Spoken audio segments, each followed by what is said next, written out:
అందరికీ నమస్కారం. భక్తి అంటే ఏంటి? అంటే అది కేవలం మనసులో ఉండే ఒక భావన, లేక మనం చేసే పనుల్లో కనిపించాలా? ఈరోజు మనం ఒకే దేవుణ్ణి ఇద్దరు భక్తులు ఎలా పూజించారో చూడబోతున్నాం. ఒకరిది కర్మ మార్గమైతే మరొకరిది అకర్మ మార్గం. మరి ఈ రెండు దారుల మధ్య ఉన్న తేడా ఏంటి? సరే, ఈ కథల్లోకి వెళ్ళిపోదామా? అసలు పాయింటేంటంటే, నిజమైన భక్తి అంటే ఏంటి? అది గుడికి వెళ్లి దండం పెట్టుకోవడమా? లేకపోతే మనం చెయ్యాల్సిన పనులను శ్రద్ధగా చేయడమా? ఇది కేవలం ఒక నమ్మకమా, లేక దాన్ని ఆచరణలో పెట్టడమా? మనం ఇప్పుడు చూడబోయే ఈ రెండు కథలు బహుశా ఈ ప్రశ్నకు సమాధానం వెతకడంలో మనకి సహాయపడొచ్చు.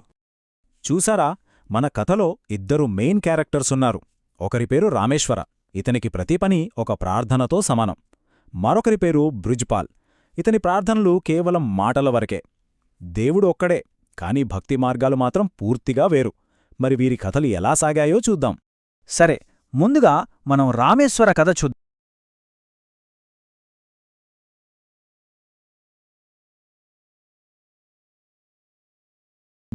అంటే కర్మ ద్వారా, పనుల ద్వారా భక్తిని చూపించడం. ఇతని జీవితం మనందరికీ ఒక పాఠం లాంటిది. మన నమ్మకం అనేది మన చేతుల్లో ఎలా కనిపించాలో చాలా స్పష్టంగా చూపిస్తోంది. అంటే శ్రీపూర్ అనే ఒక చిన్న ఊరిలో రామేశ్వర అనే ఒక బ్రాహ్మణుడుండేవాడు. ఇతన్లో ఉన్న స్పెషాలిటీ ఏంటంటే, భక్తిని కేవలం పూజగదికి మాత్రమే పరిమితం చేయలేదు. తన రోజువారీ పనులనే భగవంతుడు కర్పించేవాడు. అంటే అతని ప్రతి చర్య ఒక ఆరాధన అన్నమాట. ఒక్కసారి అతని దినచర్య చూడండి. ఇక్కడొక చాలా ముఖ్యమైన విషయం మనం గమనించాలి. రామేశ్వరం ముందుగా తన ఇంటి పనులన్నీ, తన బాధ్యతలన్నీ పూర్తి చేసేవాడు. అవన్నీ అయిపోయిన తర్వాతే ప్రశాంతంగా కూర్చొని పరమశివుడికి ఇష్టమైన ఖీర్ చేసి నైవేద్యంగా పెట్టేవాడు. అంటే భక్తికి ముందు బాధ్యత. ఇది అతని క్రమశిక్షణను చూపిస్తుంది. రామేశ్వర చేసే ఈ చిన్న నిరంతర భక్తి కార్యం స్వర్గంలో ఎంత పెద్ద టాపిక్ అయిందో చూడండి.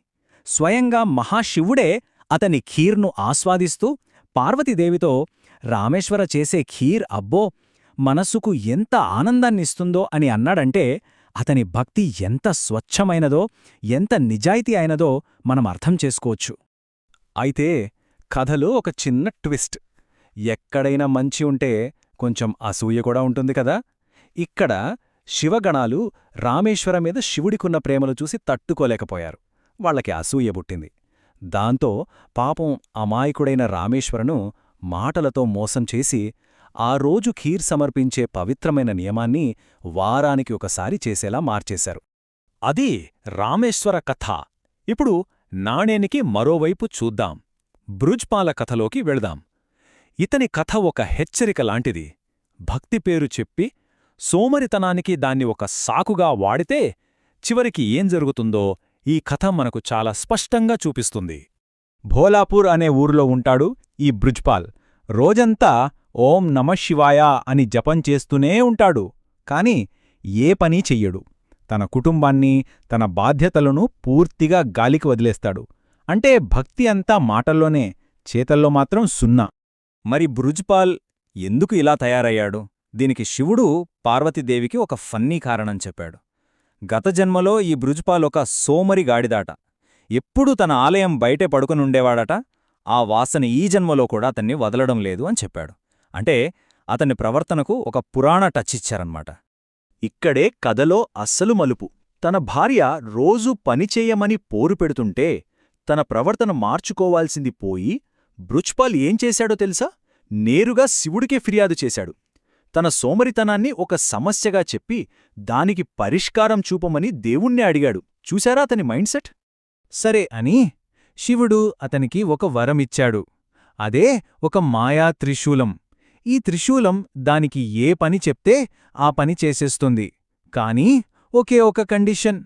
దాని పని మధ్యలో ఆపు అని చెప్పావో అంతే, ఆ త్రిశూలం శాశ్వతంగా మాయమైపోతుంది. ఈ కండిషన్లోనే ఉంది అసలు కథ. ఇక చూసుకోవాలి బ్రిజ్పాల్ ఆ త్రిశూలాన్ని ఎలా వాడుకున్నాడో. ఇల్లు ఉడ్డవం, పొలం పనులు చేయడం, వంట చేయడం, నీళ్లు తోడటం, చివరికి తను నిద్రపోతుంటే విసనకర్రతో విసరడానికి కూడా ఆ త్రిశూలాన్నే వాడాడు.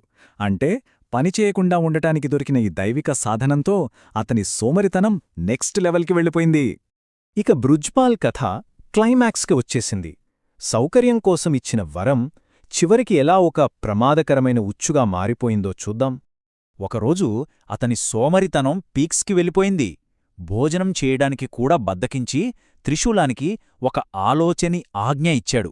ఏంటంటే, రుచికరమైన వంటకాలు తీసుకువచ్చి నా నోట్లో పెట్టు అని. ఈ ఒక్క అజాగ్రత్త ఆజ్ఞ అతని పతనానికి కారణమైంది. చూశారా, అతని ఆలోచించని ఆజ్ఞ ఏం చేసిందో? నోట్లో పెట్టు అని చెప్పాడు కాని ఎప్పుడు ఆపాలో చెప్పడం మర్చిపోయాడు. ఇంకేముంది, ఆ త్రిశూలం ఆహారం పెడుతూనే ఉంది. కొద్దిసేపటికే అతని కడుపు నిండిపోయింది, ఉబ్బిపోతోంది. అయినా ఆహారం వస్తూనే ఉంది. ప్రాణాల మీదకి వచ్చింది పరిస్థితి. ఇంకా వేరే దారిలేదు. తన ప్రాణాన్ని కాపాడుకోవాలంటే ఆ మాయా సౌకర్యాన్ని త్యాగం చేయాల్సిందే. దాంతో నొప్పి తట్టుకోలేక గట్టిగా అరిచాడు, ఆపో అని. అంతే సంగతులు. ఆ ఒక్క మాటతో వరం ముగిసిపోయింది, త్రిశూలం మాయమైపోయింది. ఇప్పుడు ఈ ఇద్దరినీ పక్కపక్కన పెట్టి చూస్తే మనకే క్లియర్గా అర్థమవుతుంది. రామేశ్వరది చురుకైన, క్రమశిక్షణతో కూడిన భక్తి. బ్రిజ్పాల్ది సోమరితనంతో నిండిన, నిష్క్రియాత్మకమైన భక్తి. రామేశ్వర ప్రేరణ నిస్వార్థ సేవ అయితే, బ్రిజ్పాల్ ప్రేరణ స్వార్థపూరిత సౌకర్యం. అందుకే ఒకరికి జీవితకాల శ్రేయస్సు దక్కితే మరొకరికి జీవితానికి సరిపడా గుణపాఠం దక్కింది. సరే, ఈ కథలన్నీ విన్నాం, బాగున్నాయి. కాని అస్సలు విషయం ఏంటి? నిజమైన బహుమతి ఏది? ఈ చివరి భాగంలో మనం ఈ కథల నుండి నేర్చుకోవాల్సిన అసలైన పాఠమేంటో చర్చిద్దాం. రామేశ్వర విషయానికొస్తే అతని బాధ్యతాయుతమైన భక్తికి ఏం దక్కింది? ఒక ప్రశాంతమైన జీవితం, సంతోషకరమైన కుటుంబం, ఇంకా అంతిమంగా ఆధ్యాత్మిక లక్ష్యమైన మోక్షం కూడా లభించింది. అంటే తన కర్మల ద్వారానే అతను ఈ ఉన్నత స్థితిని సాధించాడు. మరి బ్రిజ్పాల్ సంగతేంటి? ఇక్కడే ఒక అందమైన విరోధాభాసముంది. బ్రిజ్పాల్కు దక్కిన నిజమైన వరం ఆ మాయా త్రిశూలం కాదు, దాన్ని కోల్పోవడం ద్వారా అతను నేర్చుకున్న పాఠం. ఆ నష్టమే అతన్ని సరైన దారిలో పెట్టింది, అతనికి నిజమైన మేలు చేసింది. చివరికి బ్రిజ్పాల్ కూడా తన తప్పు తెలుసుకుని శివుడితో అంటాడు, మహాదేవా, ఇప్పుడు నాకు అర్థమైంది. ఈ వరం నాకొక పాఠం నేర్పడానికి ఇచ్చావు. చిన్న చిన్న పనుల కోసం కూడా ఇతరులపై ఆధారపడితే ఎంత పెద్ద ప్రమాదంలో పడతామో నువ్వు నాకు చూపించావు అని. సో అతనిలో పరివర్తన వచ్చింది. సో ఈ మొత్తం విశ్లేషణలో మనం తెలుసుకోవాల్సిన కీలకమైన విషయం ఒకటే. నిజమైన భక్తి అనేది మనం చేసే పనులకు ప్రత్యామ్నాయం కాదు, అది మన పనుల ద్వారానే వ్యక్తమవ్వాలి. కర్మను వదిలేసి చేసేది భక్తి కాదు, మనం చేసే కర్మనే భక్తితో చేయడమే నిజమైన భక్తి. ఇక చివరగా మనమందరం ఆలోచించుకోవాల్సిన ఒక ప్రశ్న: మన నమ్మకాలు, మన విశ్వాసాలు మనల్ని బ్రిజ్పాలలా సోమరులుగా తయారు చేస్తున్నాయా? లేక